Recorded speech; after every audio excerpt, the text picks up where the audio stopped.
All right, man. If anyone's listening today, I'll be talking about my experience of drawing Frank Ocean.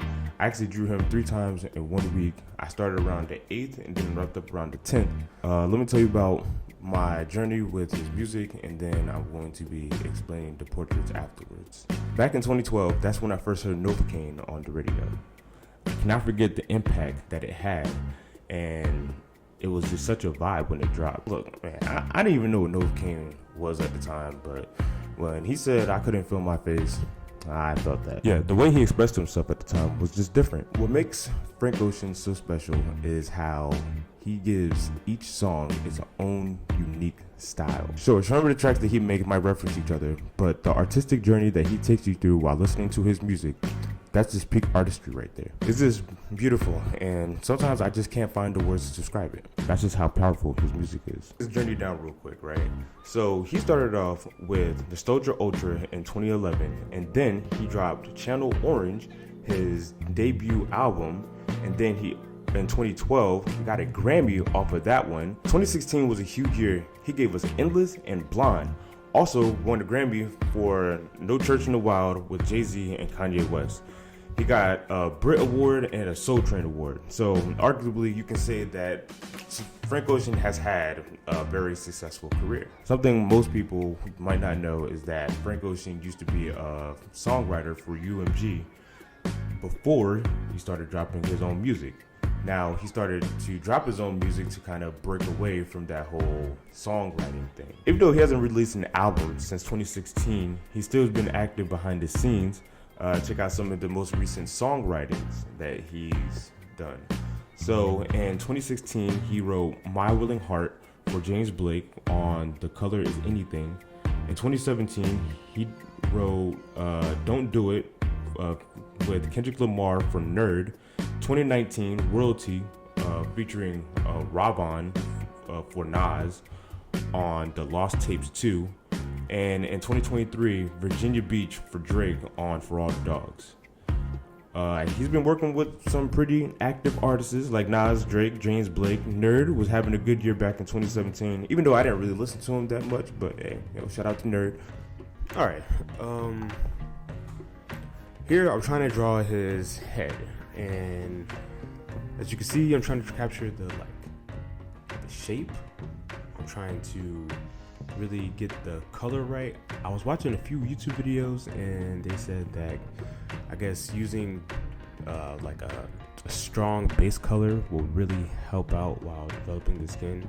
Now, I'm new with this, and I don't really draw that often anymore, and this is what you get, right? I don't know, but so also I don't know, when you're drawing, I think it's more of it's more of a hand movement. There's a lot of hand movements there, and you have to really pay attention to how you're moving your hand.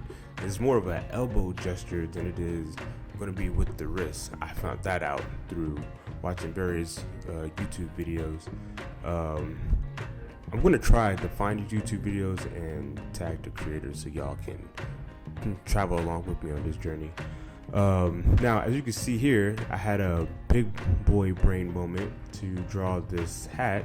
Now, I didn't quite get the right dimensions, so I decided to draw a circle over the head to try to see if I can, replicate the roundiness, or trying to get it around his head, trying to get that straight. Then I drew the triangle on top, and at this point, it's all about how you color it in. You know what I'm saying?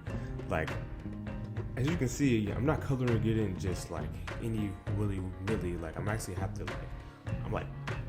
just painting it. Okay, so right here, I'm trying to get the color behind the character. I think I had another layer, and then I started coloring behind him. I get the shirt here.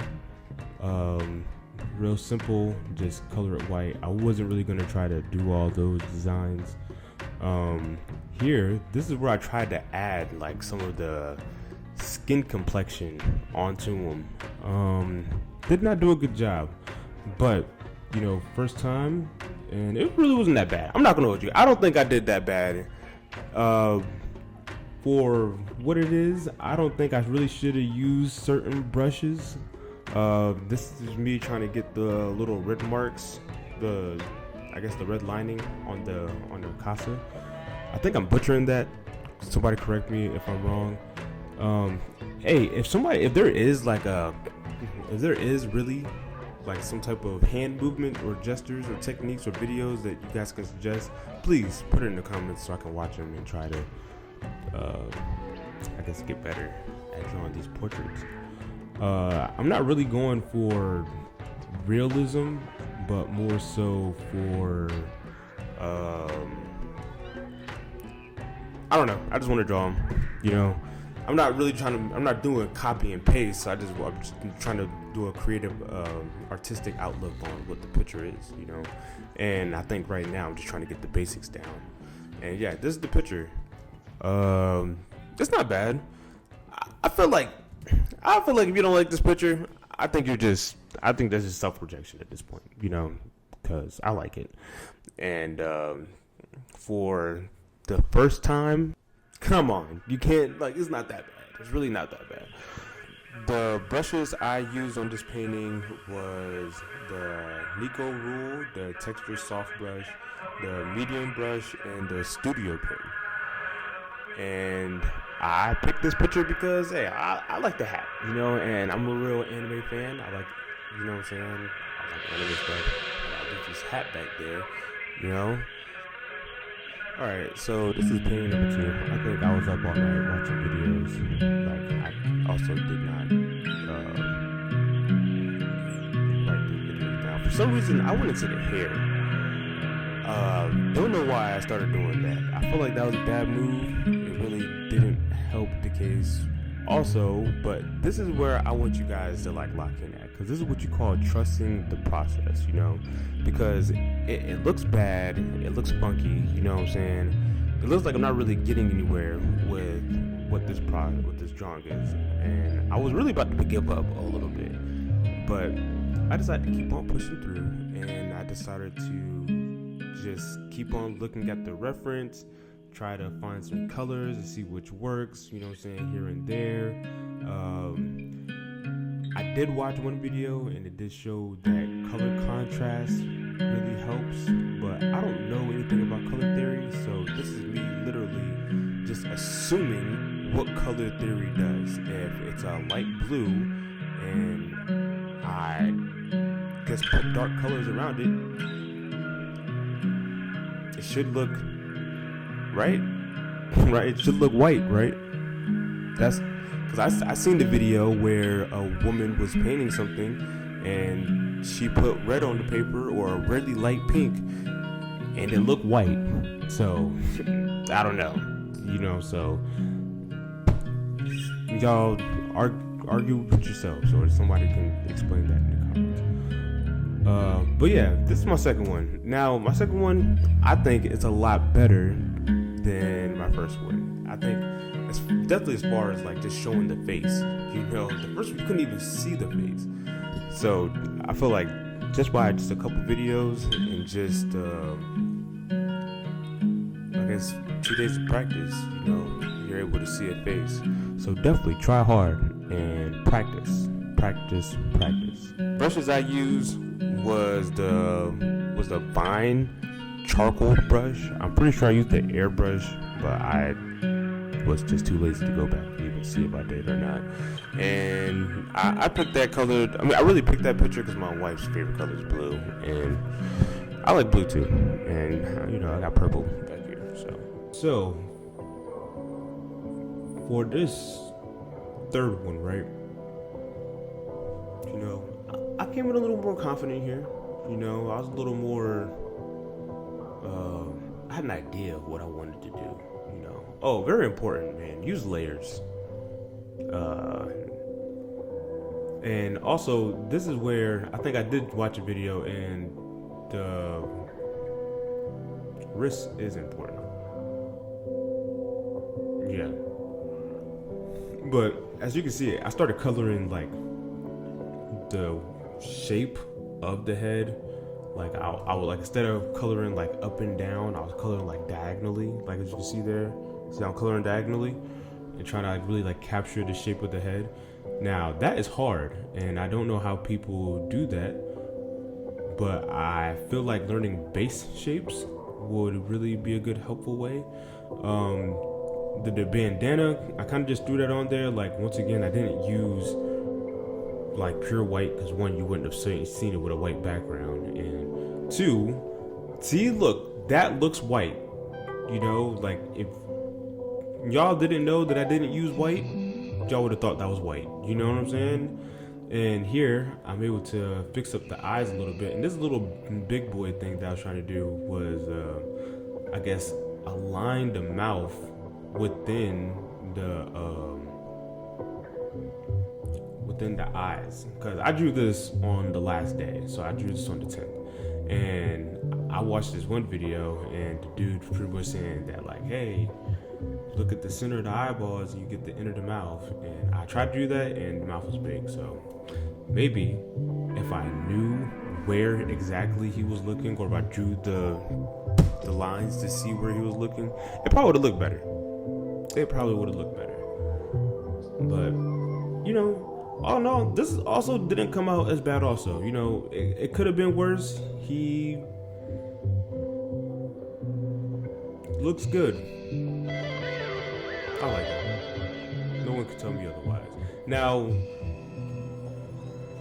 he kind of looks like light-skinned a little bit.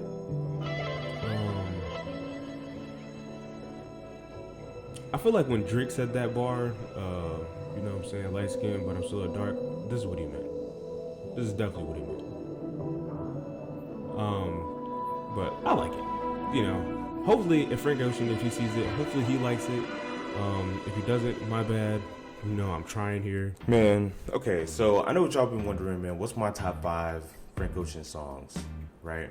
So let me put y'all on something real quick. Slide on Me from the Endless track, from the Endless album. Now, I know a lot of people didn't really get to listen to the album because it was overshadowed by Blonde, and then also it was hard to listen to at the time because it was a visual track. But trust me, go back, listen to the album. Go back, listen to that song specifically. I will have it posted where the timestamp on the album is. It's on Apple Music. Go give it a listen. It's a certified banger, and it deserves all the praise it can get.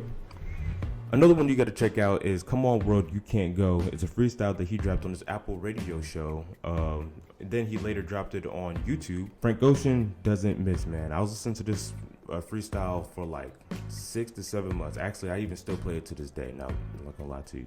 Super Rich Kids. Now, that's another track that I really enjoyed. It was on the Channel Orange album. That is the song that introduced me to Earl Sweatshirt, actually. And what I liked about it was his slow, gritty delivery that he had, and really questioning the whole rich kid narrative, showing that it might not be as fun as it seemed. You know, obviously stating the dad just kind of just throw the kids away, and the mom is normally annoyed, but you know they can pretty much buy their way through life. So here's a funny story, right? In 2016, when I was younger, I didn't really like Blonde, honestly. But when I got a little older, I listened to it, and I can honestly say, like, Blonde was a certified banger. And Seinfeld, specifically, now that hit different. Okay, so you guys can crucify me in the comments, but I just listened to Nostalgia Ultra, like, last week when I was drawing these portraits. So, Love Crimes, man, that should have been in my life, because that song is really good. So these are my top 5 songs, but honestly, I don't think Frank has a bad song out there, in my opinion. Sure, some tracks might not be as strong as others, but would I call them bad? No, never, actually. I would let them ride to the end to this day. because that's how good they are. What makes Frank special is that he doesn't overstimulate the market. We don't get multiple releases of repetitive, trendy music. Every track is intentional, which makes his music such a joy to listen to. He's not out here trying to keep up with trends or flooding the market with mediocre content. Shout out to Frank Ocean for keeping it real and keeping it quality. And also like, subscribe, comment, follow me on Instagram. We will see you next time. Off the perk, I'm about to act up. I'm on my business making money, niggas